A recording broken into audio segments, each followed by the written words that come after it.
Ана светофордың үстінде құстар не істеп тұр?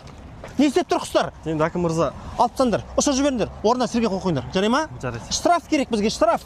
Түсіру керек, ұстау керек, қанау керек халықты. Что-то мына Төле би көшесі тыныш қой. Енді былтыр ғана жолды бұзып, жерді қазып, трубаларын алмастырған болатынбыз. Биыл тағы қазылдар. Мына чоза темір мынау. Ол Алтай Айнабектің смокты кетіретін аппарат. Бұзып тастаңдар. Мына чоза үй мынау, бардак болып жатқан. Пенсионердің үйі бұл. Бұзыңдар да орнына жайғастырып тастаңдар. Мынау кімнің үйі мынау? Мынандай үй салатындай ол не жұмыс істеп жатыр? Не бизнес мынада? Налог төлеп жатыр ма, не істеп жатыр? Артына түсіңдер, көтін шықыңдар, соттаңдар мына. Енді бұл әкім мырза сіздің үйіңіз ғой? Мен?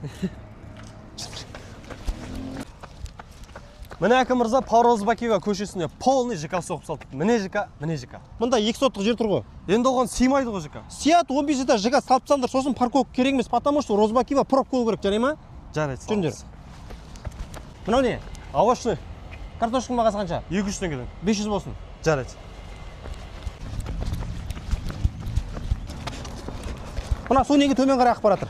Енді ол таудан келген су болғаннан кейін төмен қарай ағады ғой әкім мырза. Ничего не знаю, жоғары қарай ағсын, жарай ма? Жарайды. Жүріңдер. Не театр мынау? Наталья Сас атындағы театр ол. Ескеріп қалған екен, иә? Ескеріп қойған, иә. Реконструкциясына 6 миллиард теңге бөліндір, жарай ма? Театр ол біздің рухани байлығымыз. Жарайды. Мында не стройка бітпей жатқан? Ислам университеті. Может, бұған да ақша бөлеміз әкім мырза. Халық өзі салып алсын, бюджетте ақша жоқ. Жүріңдер. Қатты кезде болмады